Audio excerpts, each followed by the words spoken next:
Kemajuan teknologi informasi khususnya internet telah membuka peluang bagi pengembangan bisnis secara online. Bisnis online memiliki pangsa pasar yang sangat luas ke seluruh dunia. Peluang tersebut belum dimanfaatkan secara maksimal, sehingga tidak bisa memberikan keuntungan secara finansial. Ketua Sekolah Tinggi Ilmu Komunikasi Stikom Bali, Dadang Hermawan, sebagai salah satu pembicara mengatakan, pemanfaatan media online lebih banyak pada kegiatan entertainment dan kebutuhan informasi. Sedangkan untuk aktivitas bisnis masih sedikit. Karenanya, Dadang Hermawan mendorong generasi muda untuk memanfaatkan peluang ini dengan menekuni bisnis secara online.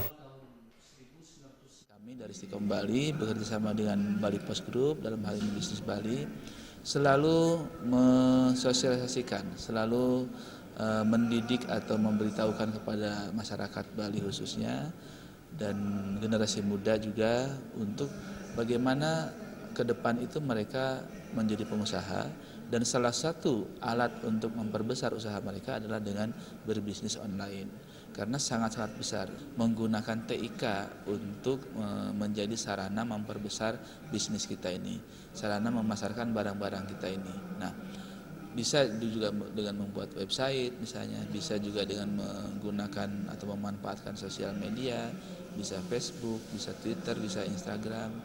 Bisa juga menitipkan ke toko-toko online yang sudah ada selama ini. Perwakilan penjabat Bupati Badung, Ide Bagus Yoga Segara, saat membuka seminar ini mengatakan, pemerintah Kabupaten Badung mengapresiasi kegiatan ini karena mampu mendorong jiwa wirausaha di kalangan generasi muda. Tumbuhnya jiwa wirausaha akan memainkan peranan penting dalam perekonomian daerah.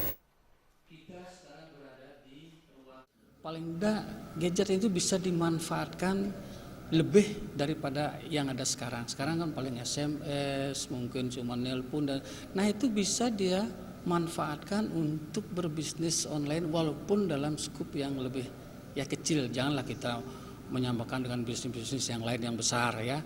Jadi paling tidak dia bisa jualan mungkin apa yang dia bisa memiliki grup dengan teman-temannya sehingga bisa berjualan dengan kecil-kecilan begitulah. Yang penting intinya bisa memanfaatkan lebih lah gadget yang dia miliki.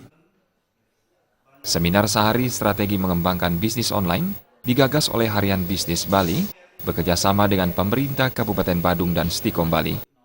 Pujiantini dan Ngurah Maharata, Bali TV.